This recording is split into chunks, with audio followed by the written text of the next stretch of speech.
Hi అండి, అందరు బాగున్నారా? ఇప్పుడు మీకు చూపిస్తుంది స్వర్ణగిరి టెంపుల్ అండి.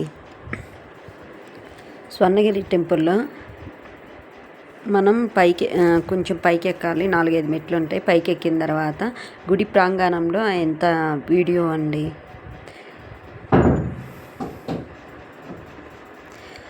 ఇప్పుడు అక్కడ క్యూ లైన్స్ కనబడుతున్నాయి కదండి. ఏముంది చూడ్డానికి, 2 కళ్ళు మాత్రం సరిపోలేదు. ఇది ఎంట్రీ. గుడి చాలా పెద్దగా ఉంది. క్యూ లైన్ వచ్చేసరికి బ్యాక్ సైడ్ నుంచి క్యూ లైన్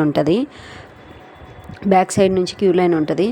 ఆ క్యూ లైన్లో 50 రూపీస్ టికెట్ ఉంటుంది, 300 రూపీస్ ఉంటుంది, ఫ్రీ దర్శనం ఉంటుందండి. దేవుడు ఒక గంటలో దర్శనం అయిపోయింది. దేవుడు మాత్రం కళ్ళకి చూడదగ్గగా అసలు కనువిప్పుగా ఉంది. 2 కళ్ళు సరిపోవట్లేదండి, అంత బాగుంది. అవి చూపిస్తుంది గుడి టెంపుల్లో. అది చెప్పడం రావట్లేదు. గుడి రథమేమో ఒక ప్లేస్లో పెట్టారండి. గుడి ప్రాంగణం మొత్తం చూపిస్తున్నాము. అక్కడేమో ఎల్ఈడిలో ప్లే అవుతుంటాయి ఉత్సవాలు, అవన్నీ ఎప్పుడు జరిగాయని. ఎదురుగా పింక్ కలర్లో కనబడేది అక్కడ పనిచేసే వాళ్ళు ఉండే సత్రం అండి. గుడి లోపలికి వెళ్ళడానికి గంట పడితే గుడి ప్రాంగణం మొత్తం తిరగడానికి 2 hours పట్టిందండి. ఇది ఇక్కడ నుంచి క్యూ లైన్ స్టార్ట్ అయిపోయిందండి. ఇటు నుంచి కిందకి బయటకు వచ్చేదారండి. ఇలా బయటకు వచ్చేదారు. పక్కన వెంకటేశ్వర స్వామిది బొమ్మ పెట్టి ఉంటుందండి.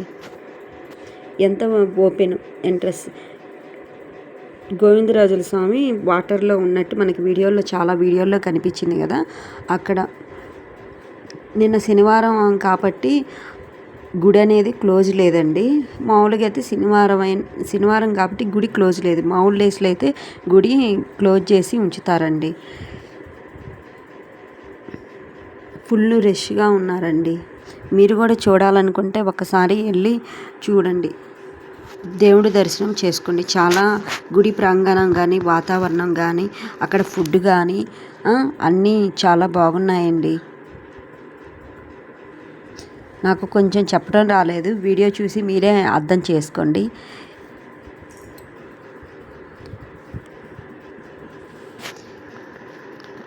భువనగిరి వస్తే అక్కడ నుంచి ఆటోలు ఉంటాయండి. మేమేమో కార్లో వెళ్ళాము, మా రిలేషన్స్ ఉంటే.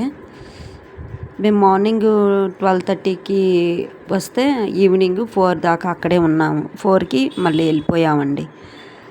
గుడి మాత్రం చాలా ముచ్చటగా ఉంది. Thank you friends.